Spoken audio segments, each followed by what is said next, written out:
আমি চেহারাটা দেখে নিতে পারবো আশ্চর্য করে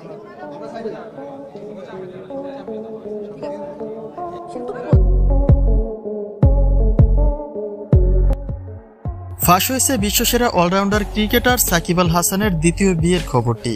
পরকীয়ার গুঞ্জন ছাড়িয়ে নাফিসা কামালের সঙ্গে এবার বিয়ের গুঞ্জনে সাকিব আল হাসান, যে বিষয়ে স্ত্রী শিশিরের পরে এবার মুখ খুলেছেন নাফিসা কামাল নিজেই। জানিয়েছেন সাকিবের সঙ্গে তার সম্পর্কের কথা।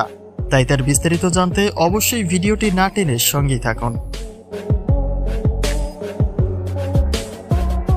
ব্যক্তিজীবনের সংসারে ভাঙন ধরেছে স্বনামধন্য ক্রিকেটার সাকিব আল হাসানের, যে কথাটি সামাজিক যোগাযোগ মাধ্যমে রীতিমতো চর্চায় রয়েছে বেশ কিছুদিন যাবৎ ধরেই। তবে গুঞ্জনের শুরুটা শুধুমাত্র পরকীয়ার খবর দিয়ে হলেও এখন তা বিয়ে পর্যন্তই গড়িয়েছে। শোনা যাচ্ছে ঘরে স্ত্রী রেখে নাফিসা কামালকে দ্বিতীয় বিয়ে করেছেন সাকিব আল হাসান, যার কারণসমূহ সাকিবের ঘর ত্যাগ করেছেন তার স্ত্রী শিশির। তবে এ ব্যাপারে সাকিবের কাছ থেকে কোনোরকম তথ্য জানা না গেলেও সে বিষয়ে প্রথমেই একটা সন্দেহ তৈরি করেছিলেন তার স্ত্রী শিশির। তিনি সোশ্যাল হ্যান্ডেলে সাকিবের সঙ্গে সম্পর্কের টানপরায়ণের একটা ইঙ্গিত দিয়েছেন, যদিও পরক্ষণে তিনি বলেছেন এ সবকিছুই একটা মিথ্যে বানোয়াট গল্প।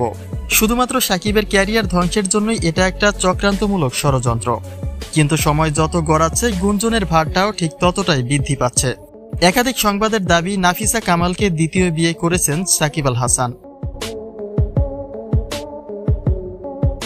তবে এতদিনের এত কানাঘুষির পরে এবার নীরবতা ভেঙেছেন নাফিসা কামাল নিজেই। তিনি তার সোশ্যাল হ্যান্ডেলে সাকিবের সঙ্গে সম্পর্কের বিষয়টি উল্লেখ করেছেন, তবে সেটা শুধুমাত্র বন্ধু হিসেবে। এর বাইরে আর কোন রকম সম্পর্ক সাকিবের সঙ্গে তার নেই বলে জানিয়েছেন নাফিসা।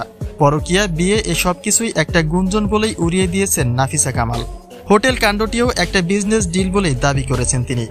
অন্যথায় তার বাইরে সাকিবের সঙ্গে আর কোন রকম সম্পর্ক নেই বলেই জানিয়েছেন নাফিসা কামাল।